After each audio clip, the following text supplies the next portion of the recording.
5000 fidèles, un écran géant, de lourds moyens techniques, un rendez-vous annuel et studieux. Les exposés bibliques qui sont donnés donnent des conseils pratiques pour nous aider à faire preuve de courage. Et là, chacun prend des notes, s'il le souhaite, pour utiliser des conseils pratiques et appliquer dans sa vie. Pour ce reportage, l'accueil est particulièrement bienveillant et poli, mais surtout très encadré.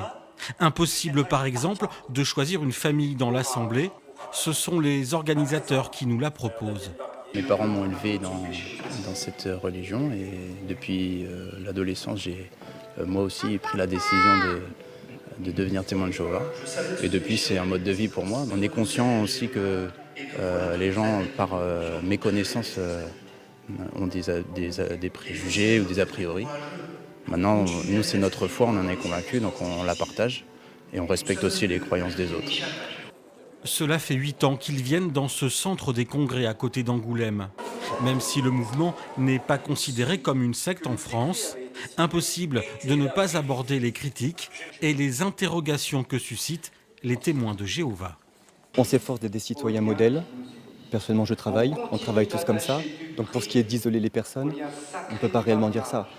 On s'efforce d'être des bons citoyens, d'appliquer les conseils de la Bible. Après, s'il y a des personnes qui n'apprécient pas forcément ce que l'on fait, on les respecte. Mais en tout cas, ce n'est pas notre souhait de nous mettre à l'écart. En Charente, on compte près de 1500 fidèles, un mouvement religieux qui fonctionne selon eux exclusivement grâce aux dons.